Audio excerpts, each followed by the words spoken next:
Merry Christmas, everyone! It is December 25th, a Thursday. Welcome back to 10 Minutes Daily Cafe Chat. Merry Christmas, Emily, and Merry Christmas to all our listeners. I can't believe it's finally here. The cafe looks absolutely magical with all these lights. It really does. It feels like a winter wonderland in here. Did Santa bring you everything you wished for, Elisa? Or did you wake up to a lump of coal? No coal for me. Santa, which is code for my credit card, bought me a very nice espresso machine. I'm officially a barista now. Well, sort of. How about you? How was your Christmas morning? It was lovely, very quiet and peaceful. I made cinnamon rolls and watched the snow fall on my TV screen since it's not actually snowing outside, but the feeling was there. That sounds so cozy. I had leftover pizza for breakfast, which is my personal Christmas tradition. Don't judge me. I would never judge pizza. It's the food of champions. Speaking of champions, we have some big stories today. Even on Christmas, the world keeps turning. That's right, no rest for the news. What do we have under the tree today? Well, first up, we have a shocker from the sports world. Nike stock has taken a massive dive because they seem to be losing the race in running shoes. Nike? Seriously? I thought they were invincible, like the final boss of sportswear. Apparently not. Second, we're checking in on the box office. Avatar 3: Fire and Ash is out, and people are predicting if it can beat the massive success of The Way of Water. Ooh, fire and ash. It sounds so dramatic. I bet the special effects are insane. I'm sure they are. And for our final gift, New York City is unwrapping some new subway gates to stop people from hopping the turnstiles. The anti-hop gates? I've seen pictures. They look serious, like sci-fi doors. They aim to be. Before we unwrap these stories further, let's look at today's key word. It is fitting for our first story, edge. Edge, E-D-G-E, like the edge of a cliff or U2's guitarist? Good guess, but no guitarist today. We mean a competitive advantage or superiority.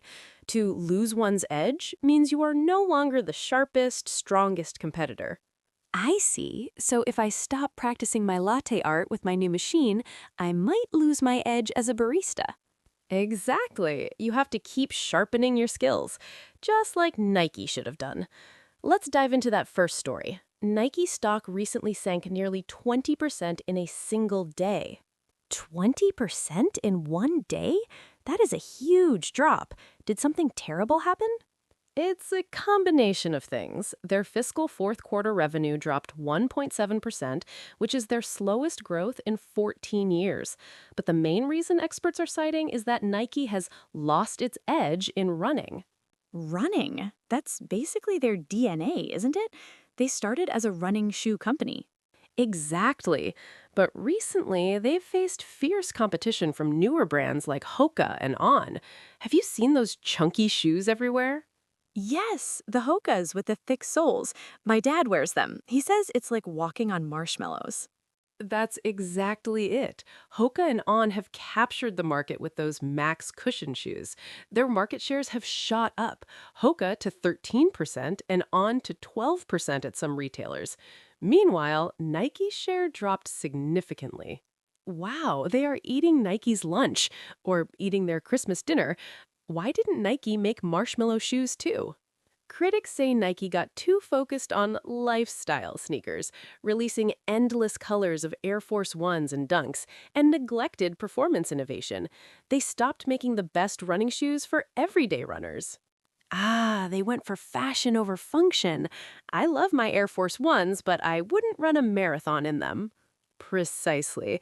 And now they're scrambling. They've announced a $2 billion cost-saving plan and are trying to innovate again. But regaining that cool factor is hard once you lose it. It is. Once you're not the it brand anymore, it's a steep hill to climb back up. But hey, just do it, right? They can probably bounce back. Hopefully. Now, let's switch gears to something that definitely hasn't lost its edge yet.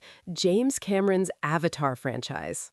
Yes, the blue people, fire and ash. I am so ready. Are the predictions good? They are strong, but maybe not record-breaking right out of the gate.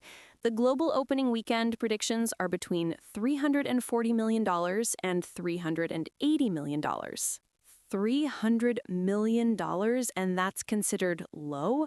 That's enough to buy a small country. It is huge, but remember, the previous movie, The Way of Water, opened to $444 million globally, so this is a bit of a step down potentially. Why the drop? Are people tired of Pandora? Not necessarily. Sequels often have unpredictable openings. Plus, the gap between the first and second movie was 13 years, so the hype builds up. This time, it's only been 3 years. That makes sense. But James Cameron is magic at the box office. His movies don't just open big, they stay big for months. Exactly. They have legs, as they say in the industry. Avatar 3 reportedly cost over $400 million to make, so it needs to make at least $1 billion just to break even. $1 billion to break even? The pressure is insane. But this one has fire tribes, evil Na'vi, right? Yes, the Ash people. It's supposed to show a darker side of the Na'vi culture. That intrigue might drive people to theaters even if the opening weekend isn't a record breaker. I'm definitely going. I need to see those fire effects and the weird animals. It will certainly be a visual spectacle. Now, from the forests of Pandora to the concrete jungle of New York City, let's talk about the subway. As a daily commuter, well, imaginary commuter, I am interested. What's the new gate tech? The MTA is trying to stop turnstile hopping.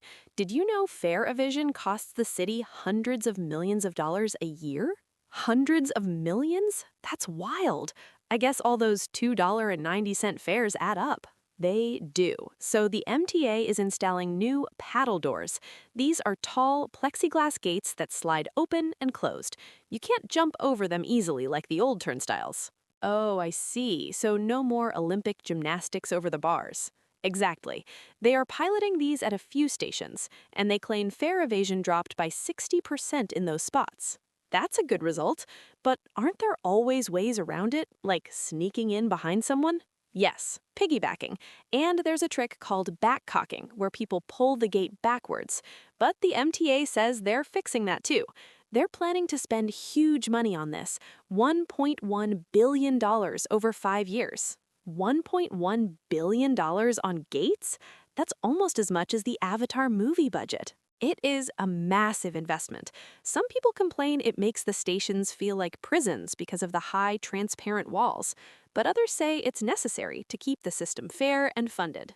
I get the prison feeling complaint, but fairness is important. If I pay my fare, the guy next to me should too.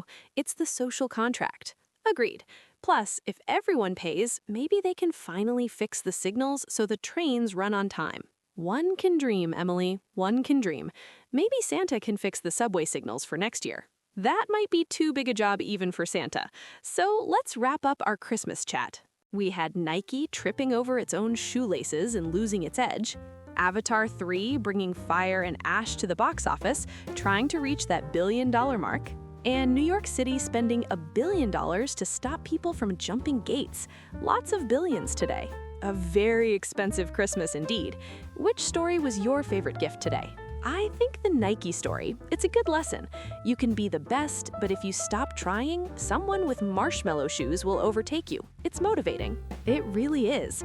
Never rest on your laurels. Keep finding your edge. And my edge today will be eating leftovers and watching movies. A solid plan. We have a question for our listeners. What is a competitive edge or special skill you have? Or what is one you want to develop next year? Oh, good question. Maybe you're great at Excel or baking or jumping subway gates? No, wait, don't say that. Haha, please don't confess to crimes in the comments. Share your positive skills. Yes, legal skills only, please. Thank you so much for joining us on Christmas Day. We appreciate you spending your time with us. And hey, don't forget to subscribe, like, turn on notifications, and give us some hype. It really helps the channel. Have a wonderful holiday. See you tomorrow. Merry Christmas, guys. Have the best day ever.